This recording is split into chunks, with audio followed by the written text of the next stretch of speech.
Good afternoon, folks. It's great to be with you this afternoon and looking forward to our time together. Sorry I can't be there in person, but this will at least provide an opportunity for us to take a look at the recently published investment guidelines from the United States Catholic Conference of Bishops. Let's jump right in. As we know, the bishops started wrestling with the question of the economy in the United States way back in 1986 when they published the pastoral letter, Economic Justice for All. It caused no amount of stir and debate and continues to do so, and it's continually used as a reference. The first set of guidelines stemmed from that pastoral letter and were published in 1991. Those guidelines were updated in 2003 with the following comment. Through this current review, the conference seeks to put in place policies that are broader, more explicit, active, flexible, and effective in applying the teaching of the Church to the realities of the market. The update we're going to look at today was published and approved at the November meeting of the U.S. Bishops' Conference in 2021. Let's jump right in. The general guiding principles that have evolved over these three different sets of guidelines are the following. First of all, do no harm, avoid evil, avoid doing harm. A very straightforward kind of commandment-like direction. Number two, actively work for change. In other words, yes, do no harm and avoid evil, but if you do have investments with companies, actively engage, actively participate in the corporate process through the means that are offered to you through the rights that you have as a shareholder. And in the most recent set of guidelines, as a third principle that suggests adopt positive strategies that promote the common good. What do those sound like? Instead of looking at negative screening, think about positive screening and consider impact investing. The second really new and encouraging principle in this latest set of guidelines is about engagement, actively working for change. And the principle of engagement is considered very broadly. And it basically adopts what many of you and many others have been doing over the last 40 years.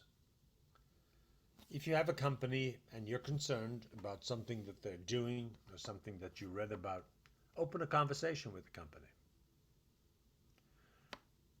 Write, call, ask for a meeting to discuss the issue. Every company is required to publish an annual proxy, so make sure that you're voting your proxies, either in-house or you've outsourced it to somebody else to do it for you. Talk to other shareholders in your coalition at ICCR. Talk to people in the media, people in communications who may be familiar with the issues. File a resolution. As a shareholder with a certain number of shares and following the regulations and rules of the SEC, you can file a stockholder resolution, which, if it passes muster at the SEC, the company will have to print in the annual proxy, which goes to all shareholders in preparation for the annual meeting. Finally, attend an annual general meeting, if you can. This is actually made very easy these days because in the time of COVID, now in post-COVID, it doesn't require getting on a plane, driving 3 or 4 hours. One can do it virtually, and you're given a control number beforehand by which only shareholders have certain rights and participating in the meeting. So, engagement in a very broad sense. Just to show you how this term is used and how much it's emphasized in the guidelines, they use the following action verbs to define engagement. 38 times they mention support, 19 times they mention engage, 17 times they mention encourage. Another way of putting this is, I suppose, to say that one is opening a dialogue, opening a conversation, and looking at what others are doing and actively pursuing that conversation over a period of months or could possibly be years. So you may be supporting others who are doing this. You may be engaging with others who want your support in a resolution. You may be encouraging the company to change some of their practices and policies. All of which comes under the fulfillment of the responsibility of the asset owner, which is done by the owner themselves or is outsourced to others for a fee, and they do it for you. Voting proxies could be like this. It's coordinated with your asset managers, and they can also benefit from learning what you're doing and what you're continuing to let them know that you would like them to support. The 5 major categories in the new guidelines are the following: protecting human life, promoting human dignity, enhancing the common good, pursuing economic justice, and saving our global common home. They're basically 5 sections, 5 chapters, and we're going to go through the first 3 rather quickly and spend a little time on number 4 and 5.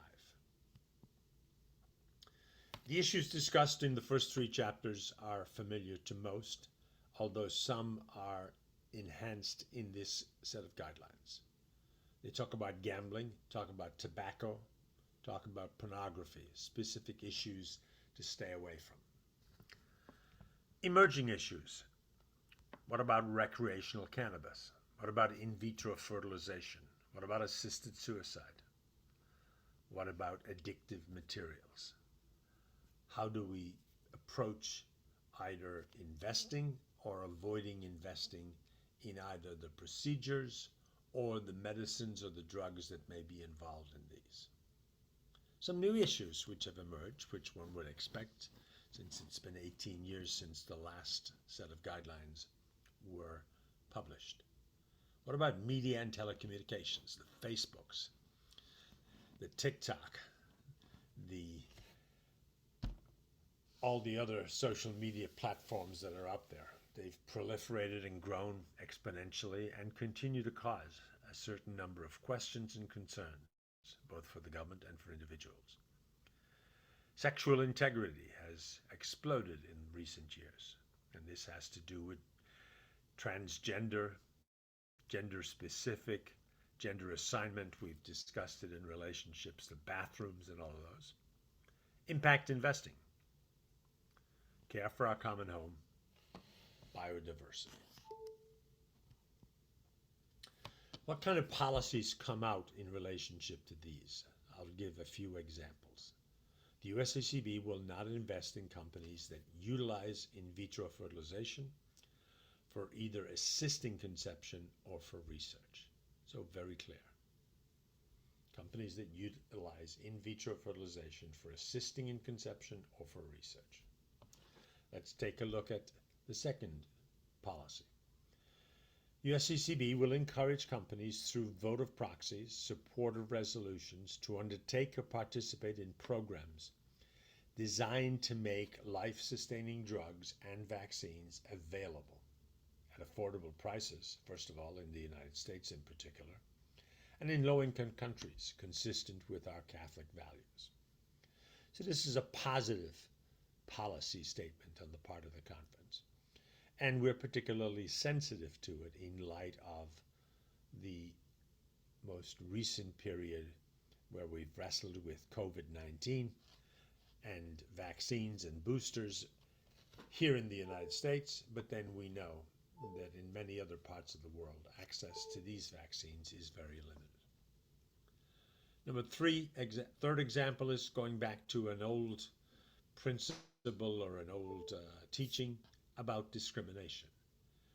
We'll engage companies toward implementing policies and practices to ensure that they do not discriminate against people based on their sex, race, skin color, language, or religion. We've all had plenty of experience in this area, and it's brought back to light very clearly again in the aftermath of the George Floyd murder in Minneapolis, Minnesota. Skipping quickly over chapter 4, because our time is limited, which deals with economic justice and looking for ways where we can do alternative investments to promote employment, to promote affordable housing, etc. Let's go to chapter 5. It focuses, and if you've read any of Pope Francis's encyclical Laudato Si, it's very much taken from the work of the words of the encyclical. Climate, biodiversity, water and natural resources, technology, environmental impact. Simply asking then, are we looking at and examining and reflecting on how our portfolio of the shares that we own are directly impacting climate, biodiversity, and the other themes that are mentioned here? Let's focus on climate change. Climate change, the investment guidelines say, is a global problem with grave implications, and I think we're all very much aware of that.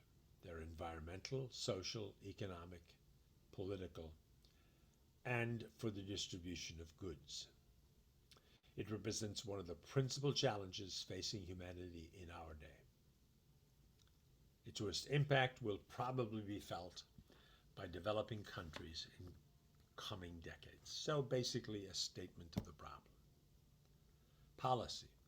The USCCB will actively invest in companies whose business models are consistent with the emission reduction goals of the Paris Agreement, insofar as this resource does not contradict the teaching of the Church. Since it was adopted, we're all very familiar with the demands of the Paris Agreement. Each country is continuing to create and to adopt plans that align their strategies with the Paris Agreement, as are our different companies. And so looking at companies, you might ask, are they committed to such things as net zero? Are they committed to reducing global warming? Any number of those. An additional policy in this area is the USCCB will encourage companies to establish greenhouse gas emission reductions, provide disclosure around low carbon planning, and mitigate climate change. And here the Holy Father and the Vatican have been clear, not expecting you to get this done overnight, not expecting you to change your entire business model in over one quarter, but asking the critical question, what are your transition plans away from fossil fuels towards alternative energies? Back to the bishops, the USCCB will consider divestment from those companies that consistently fail to initiate policies intended to achieve the Paris Agreement goals. And I think all of you are familiar with the Global Catholic Climate Covenant and the number of congregations and dioceses who have signed on to divest from fossil fuels over a period of years. Biodiversity, they follow pretty much a similar path as we saw in the climate change. Caring for the ecosystems demands farsightedness, since no one looking for quick and easy profit is truly interested in their preservation, the preservation of ecosystems. But the cost of the damage caused by this selfish lack of concern is much greater than the economic benefits to be obtained. Where certain species are destroyed or seriously harmed, the values involved are incalculable. So this is I suppose the long lens, as they say, are looking down 5, 6, 7, 8, 9, 10 generations. The immediate damage that we do to the environment, to the watershed, to the river may not be obvious, but it becomes obvious over time, and we know how much it costs to recover and to restore those systems. The policy. USCCB will actively encourage companies to demonstrate high standards of protection for living organisms and terrestrial, marine, and other ecosystems. One resource outlining definitions, principles, and best practices for biodiversity protection is the United Nations Convention on Biological Diversity, insofar as this resource does not contradict the teaching of the Catholic Church. So here's a second place where the bishop's guidelines go outside of the catechism, go outside of the teaching, to reference a document like the United Nations Convention on Biological Diversity. In the last section, they referenced the Treaty on Climate Change, which was adopted by the parties in Paris in 2015. An additional policy on this side, the USCCB should avoid investing in companies that have caused specific instances of biodiversity loss, or whose practices have significantly contributed to biodiversity loss, and have not worked toward correcting or remedying the damage their operations have caused. So this is pretty clear and should be familiar to most. If damage was done, what remedy is being put in place to restore or to address the damage done? In old theological confession material, I suppose we'd be talking here about doing penance and making a firm purpose of amendment not to do it again. Finally, the concluding remarks. Each one of us has received a gift, 1 Peter tells us. Use it to serve one another as good stewards of God's varied grace. Economic decisions have human consequences and moral content. They help or hurt people, strengthen or weaken family life, advance or diminish the quality of justice in our land. And finally, from Pope Francis, an economic system that is fair, trustworthy, and capable of addressing the most profound challenges facing humanity in our planet is urgently needed. So these guidelines are another way to encourage those of us who have assets and have investments to join in the efforts which are flowing from particularly Laudato Si, but other documents as well, to address some of the very serious challenges that we face across the world. Asking each of us to do our part, asking each of us not to solve the entire problem, but to recognize that it exists, and indeed to do our best to address it in the public forum, in public policy, but also to make sure that we're taking the opportunity to address it with the companies that we invest in. Period. Hope this opens up a little bit for you, the investment guidelines. There is much more in there, so I commend them to your reading, and I'm sure that we'll have further opportunities to discuss them in the future. Thanks, and have a wonderful day.